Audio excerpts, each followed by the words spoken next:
बालकों, मनुष्य कभी क्रीड़ा में तो कभी धन संपदा अर्जित करने में आनंदित रहता है। भौतिक सुखों के पीछे वो भागते भागते सारा जीवन व्यतीत कर देता है और अंत में सुख और शांति के लिए मंदिर और तीर्थों को ढूंढता है, किंतु उसे इस सत्य का आभास नहीं होता कि उसका सबसे बड़ा मंदिर और सबसे बड़ा पावन तीर्थ उसके घर में ही है। और वो मंदिर, वो तीर्थ स्वयं उनके माता पिता है। हनुमान, माता पिता की सेवा करके जो आनंद मिलता है वो समस्त सुखों से बढ़कर तो है ही, साथ ही वह उस मनुष्य को मोक्ष का अधिकार दे देता है। आप सत्य कह रहे हैं। ऐसा ही सुख मार्कंडेय को भी मिल रहा था। माता पिता भी बहुत प्रसन्न थे, किंतु उनकी प्रसन्नता में कहीं न कहीं एक अदृश्य पीड़ा छुपी हुई थी जो उन्हें हर क्षण सताती रहती थी। समय अबाध गति से चलता रहता है। मार्कंडेय के आयु के 10 वर्ष पूरे होने को थे। हाँ ऋषिवर, फिर क्या किया उन्होंने?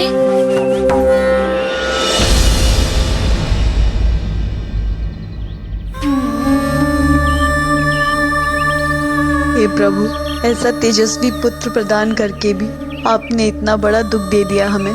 चाहे तो मेरी आयु ले लीजिए महादेव, किंतु मेरे पुत्र को अधिक आयु प्रदान कर दीजिए। हरिओम। पिताश्री,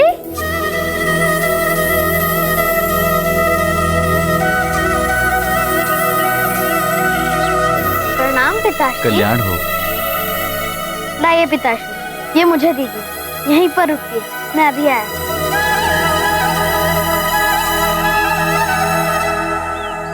माँ, पिताश्री आ गए।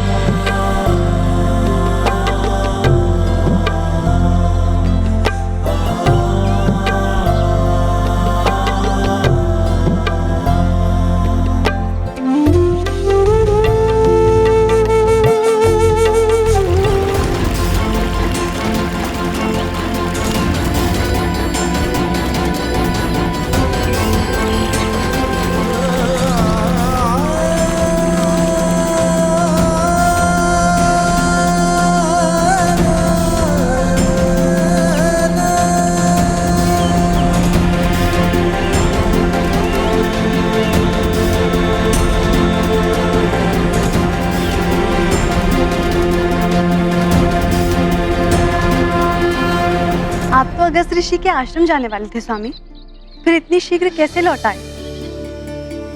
मार्ग में ऋषि व्योमकेश के शिष्यों ने बताया कि उनके गुरुदेव हमारी कुटिया में पधारने वाले हैं, सो मैं लौट आया।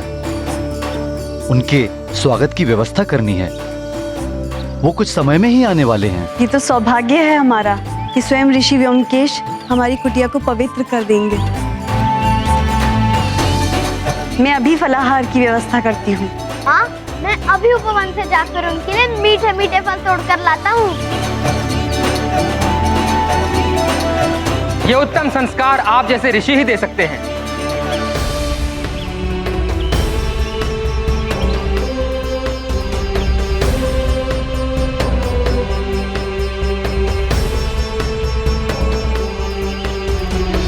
प्रणाम ऋषिवर व्योमकेश। कल्याणावस्तु ऋषिवर मृकंडू। आपका हमारी कुटिया में स्वागत है महर्षि। हमारी कुटिया धन्य हो गई आपकी चरण धूलि से। बड़ा ही मेधावी पुत्र है आपका। उसका उन्नत ललाट, दर्प से दमकता मुखड़ा और विनम्रता से झुके नेत्र, आपके पुत्र ने मेरा मन मोह लिया ऋषि। ऋषिवर, मार्कंडेय को आगे की शिक्षा के लिए मेरे गुरुकुल में भेज दीजिए। मेरा सौभाग्य होगा कि ऐसा तेजस्वी शिष्य मेरा हो।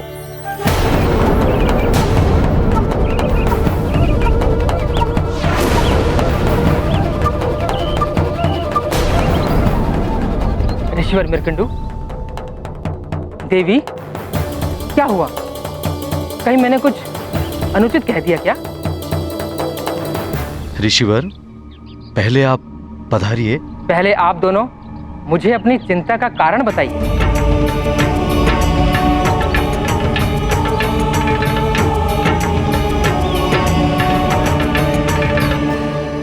महर्षि, हमारे जीवन में सौभाग्य तो आया, किंतु दुर्भाग्य की काली छाया के साथ। आप जैसे महातपस्वी के वचनों में ऐसा नैराश्य? ऋषिवर, आशा ही तपस्वियों का आभूषण है, निराशा साधारण मनुष्यों के लिए है। किंतु आप? महर्षि, मैं एक पिता भी हूं, एक ऐसे पुत्र का पिता जिसका कि जीवन अंत होने वाला है। मात्र 10 वर्ष की आयु ही पाई है मेरे पुत्र ने। सिर्फ थोड़े से ही दिन शेष बचे हैं मेरे पुत्र के पास। 10 वर्षों से एक एक दिन, एक एक घड़ी गिन रही हूँ। हर क्षण देख रही हूँ कि मृत्यु शने शने मेरे पुत्र के निकट आ रही है। ऋषिवर,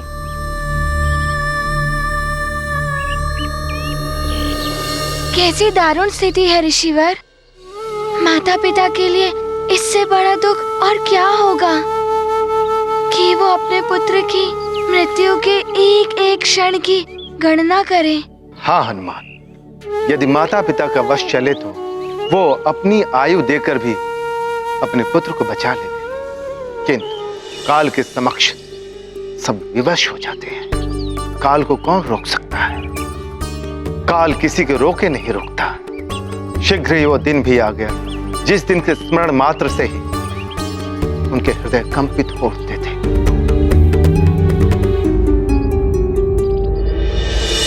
हे प्रभु, ये कैसी विडंबना है। आपका वरदान अभिशाप की भांति प्रताड़ना दे रहा है। 10 वर्ष हो गए हैं आज मेरे मार्कंडेय के जीवन का अंतिम दिवस है ये। हम दोनों की आयु ले लीजिए प्रभु, लेकिन मेरे पुत्र को जीवन दान दे दीजिए दाता। हम पर दया कीजिए प्रभु, मार्कंडेय की आयु में वृद्धि कर दीजिए।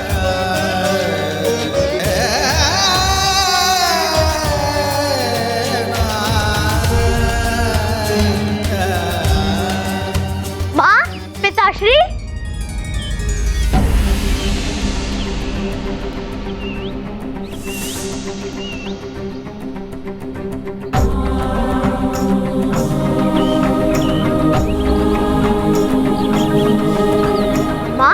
पिताश्री, मैं प्रातःकाल से ही आप दोनों का आशीर्वाद देने के लिए आपको ढूंढ रहा था और आप दोनों यहाँ मंदिर में हैं।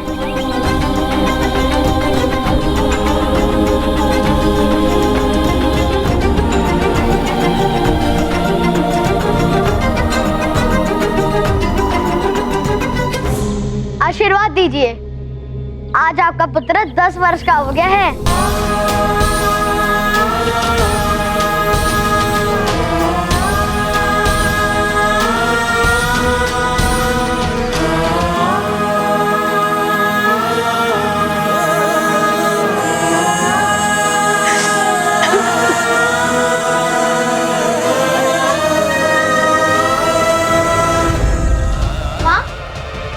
सदा प्रसन्न रहो पुत्र। माँ को क्या हो गया पिताश्री? कुछ नहीं पुत्र, प्रसन्नता से नेत्र भर आए होंगे।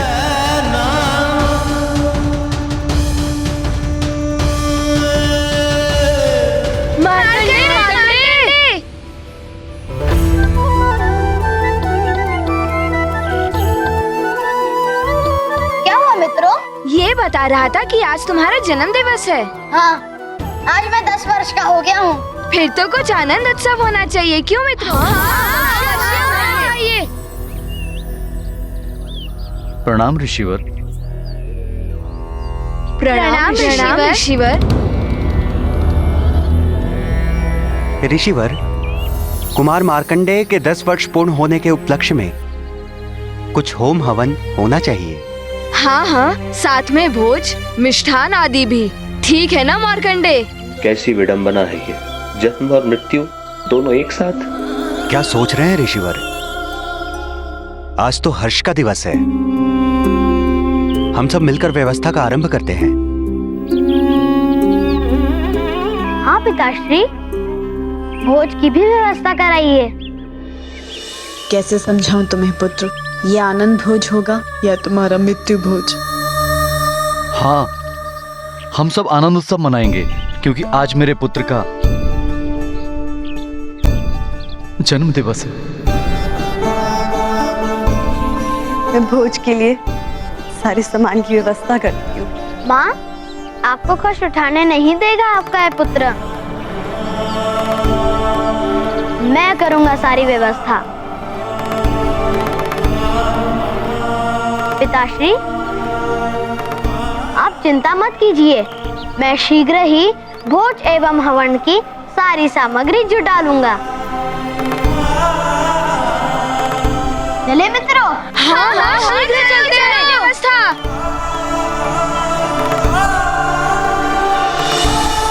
ऋषिवर, मार्कंडेय जी के उत्साह को देखकर तो प्रतीत होता है कि उन्हें तो ज्ञात ही नहीं है कि उनकी आयु अब समाप्त होने वाली है।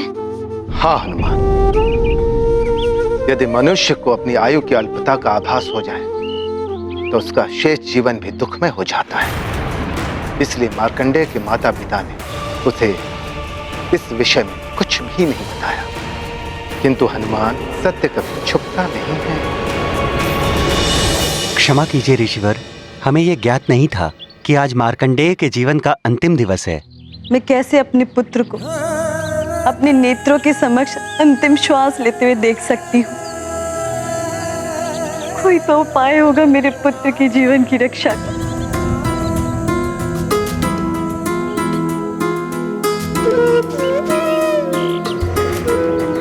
महादेव का कथन कभी असत्य नहीं हो सकता मरुदमती। कदाचित हमारे भाग में इतना ही साथ लिखा था हमारे पुत्र के साथ। मेरा भोला भाला मार्कंडेय तो अपने जन्म दिवस का उत्सव मनाने की व्यवस्था करने में लगा है।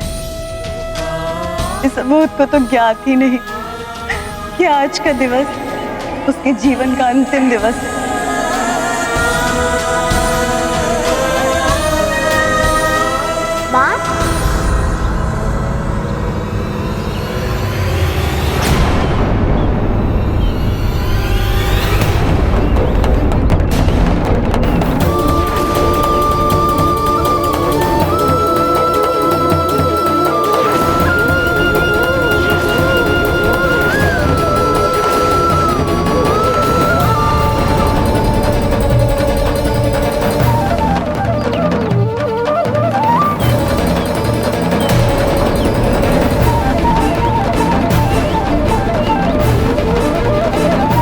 माँ, पिताश्री, ये सोचकर आप वर्षों से दुखी होते रहे होंगे। आपने मुझे इस तथ्य से पहले ही अवगत करा दिया होता तो आज ये दुख का क्षण आया ही नहीं होता। पिताश्री, आप ही ने सिखाया है कि कर्म से भाग्य की रेखाएं भी परिवर्तित हो जाती है। मैं भी कुछ अवश्य कर ही लेता। किंतु पुत्र, महादेव के कथन को तुम कैसे परिवर्तित कर पाते? मैं परिवर्तित करूंगा पिताश्री। इतनी शीघ्र कोई मेरे माता पिता से मुझे दूर नहीं कर सकता। अभी तो मुझे आपकी सेवा करनी है वर्षों तक। माँ, पिताश्री, मैं आप दोनों को वचन देता हूँ कि आपका पुत्र मार्कंडेय मृत्यु पर विजय प्राप्त करके ही लौटेगा। अपने भाग्य को परिवर्तित करेगा।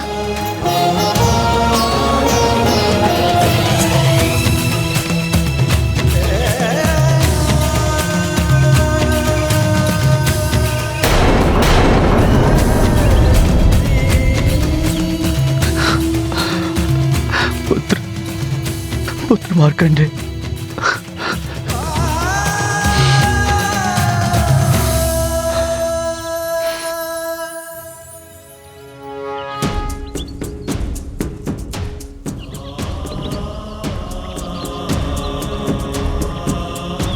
आशीर्वाद दीजिए। हमारा आशीर्वाद तो सदैव तुम्हारे साथ है पुत्र।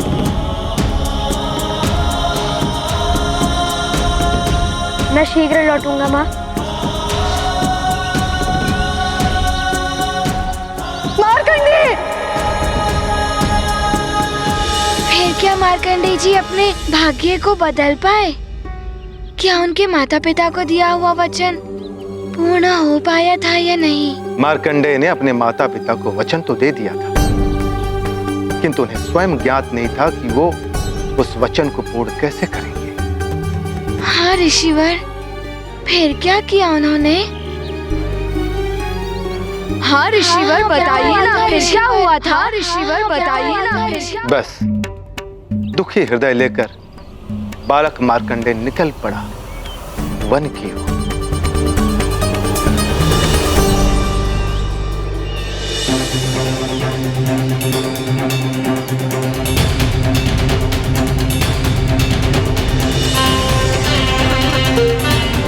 मैं माता पिता को दुखी नहीं देख सकता। क्या करूं मैं? हे महादेव, आप ही ने मुझे ये जन्म दिया है। अब आप ही मुझे कोई मार्ग दिखाइए। श्रीमन नारायण नारायण हरे हरि, श्रीमन नारायण नारायण हरे हरि, श्रीमन नारायण नारायण हरे। देवर्षि नारद, रुकिए। चरण वंदन देवर्षि।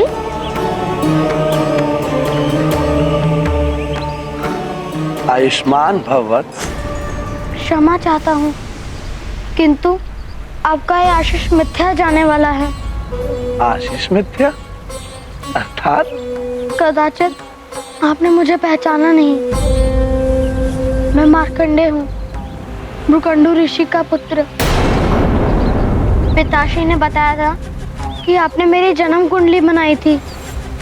हाँ पुत्र, तुम्हारी कुंडली में अल्प आयु का योग था। कदाचित 10 वर्ष पूरे हो रहे हैं। हाँ देवर्षि, आज मेरे जीवन का अंतिम दिवस है। किंतु पुत्र, मेरे मुख से तो तुम्हारे लिए आशीष निकल चुका है। तो आप ही मेरा मार्गदर्शन कीजिए। मैंने माँ और पिताश्री को वचन दिया है कि मैं मृत्यु पर विजय प्राप्त करके ही लौटूंगा। उनकी सेवा करने के लिए मुझे जीवन के कुछ और वर्ष चाहिए। मार्कंडेय पुत्र, यूं तो काल का नियम बहुत कठोर है, इसे कोई परिवर्तित नहीं कर सकता। पुत्र मार्कंडेय, एक उपाय है। तो शीघ्र बताइए देवर्षि। मेरे माता पिता का दुख दूर करने के लिए मैं कुछ भी करूंगा। पुत्र मार्कंडेय, भगवान महादेव की कृपा से तुम्हारा जन्म हुआ है। वे आशुतोष एवं ओढ़रदानी हैं। यदि पुत्र तुम मेरे बताए हुए मंत्र से उन आशुतोष महादेव की आराधना करके उन्हें प्रसन्न कर लोगे, तो वे तुम्हें जीवन दान दे सकते हैं। आप मुझे मंत्र प्रदान कीजिए देवर्षि। मैं प्राण प्रण से भगवान आशुतोष को प्रसन्न करूंगा। किंतु पुत्र, यदि तुम भगवान शिव की कृपा अल्प समय में ही चाहते हो, तो तुम उनके परम प्रिय धाम कैलाश क्षेत्र में जाकर उनकी आराधना करो। शीघ्र प्रसन्न हो जाएंगे भगवान आशुतोष। नारायण नारायण। अब मंत्र सुनो। ओम त्र्यंबकम यजामहे सुगंधि पुष्टि वर्धनम उर्वारुकमय बंधनान मृत्योर्मोक्षे मामृतात्।